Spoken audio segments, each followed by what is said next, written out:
When designing physical systems, engineers routinely confront routing problems where a single pulse, signal, or resource splits into thousands of overlapping paths. Navigating these configurations often breaks down when we rely on physical geometry. This diagram illustrates a classic constraint, trying to connect three utilities, water, gas, and electricity, to three separate houses. The physical challenge here is mapping the conduits so that none of the supply lines cross over one another.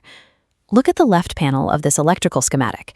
Here, the physical properties of the components, the specific resistors, inductors, and capacitors, and their spatial arrangement dictate the transfer function of the entire network. This graphic shows a purely social puzzle, seating 9 people around a table for several days, requiring that every person has completely different neighbors at each lunch. If you try to solve any of these problems by analyzing their physical shapes, the exact distances between objects, or the literal angles of their intersections, you hit a mathematical dead end. The spatial dimensions are actually distractions. To find the solution, we have to strip away the physical properties, remove the houses, the electrical components, and the people. Isolate the structure until nothing remains but bare connections. Topology provides the mathematical architecture for these problems. At this level of abstraction, connectivity replaces geometry as the primary constraint. Graph theory is the mathematical study of pure relationships. It is entirely divorced from physical space. In this framework, the physical length of a wire, the trajectory of a pipe, or the curvature of a drawn line carries absolutely no meaning. What matters is incidence. Incidence is the strict binary property of connection. A specific point either connects directly to another specific point, or it does not. By translating messy physical systems into pure relation-based sets, we can derive universal rules. These rules govern engineering networks, physics models, and combinatorial puzzles simultaneously. A graph is not a picture to be looked at. It is a rigorous logical constraint to be calculated. We define a graph formally with a simple equation. G equals the set V and E. V represents a finite set of abstract objects. We call these vertices or nodes. E is the set of edges. An edge is strictly identified as an unordered pair of vertices. If an edge exists between vertex I and vertex j, it is simply the pair Vi, Vj. Visual representation can be deceiving.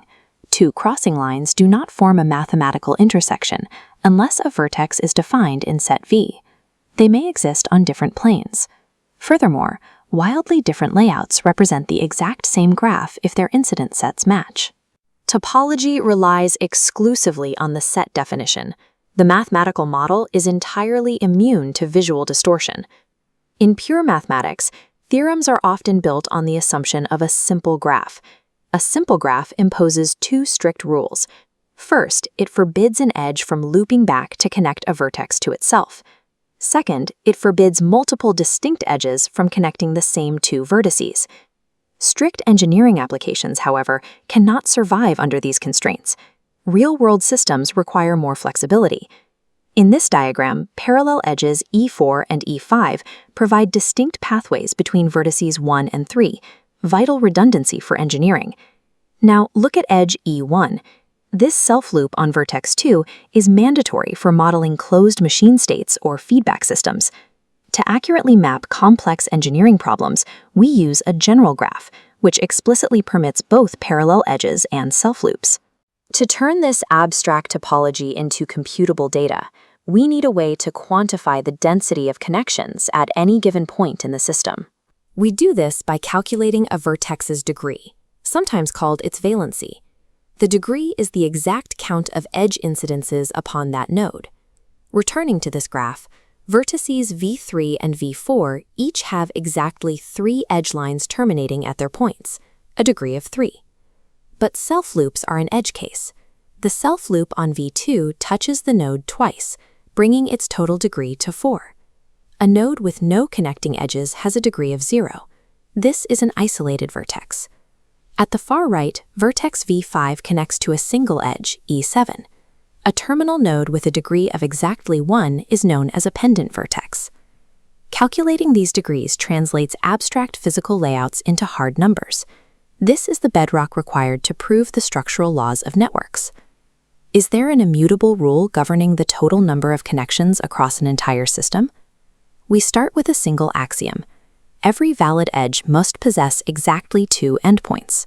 Because every edge contributes 2 incidences to the system, the sum of the degrees of all vertices in a graph is precisely equal to twice the total number of edges.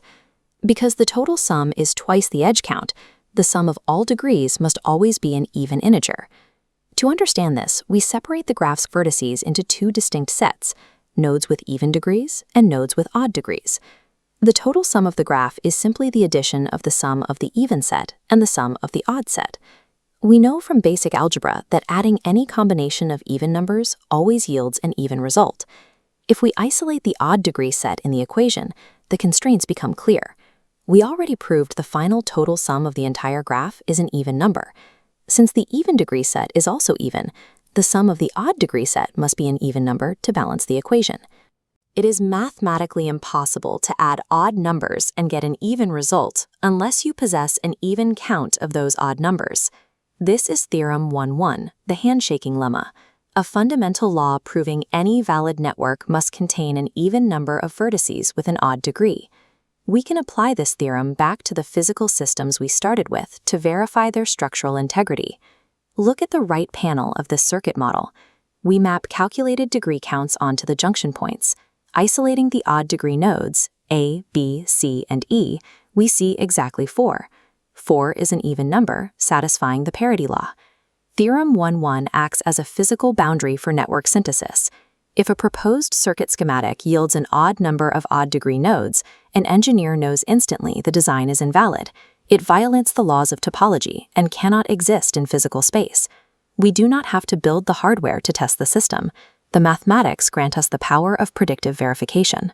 We can test this parity theorem against the absolute minimum topological boundary, the null graph. With no edges at all, the total degree sum is 0. Since 0 is an even integer, the invariant holds true. The rule also governs the opposite extreme of structural uniformity, the regular graph. In the 3 utilities problem, every single node is balanced with the exact same degree. We now understand the immutable laws dictating how a network is constructed. The next question is motion. Can we predict how an entity will travel through these established connections without colliding or crossing paths? Mastering incidence, degree, and parity is the prerequisite for modeling the movement of objects through these connections. These axioms provide the logical framework needed to resolve the Königsberg bridge and utility routing puzzles.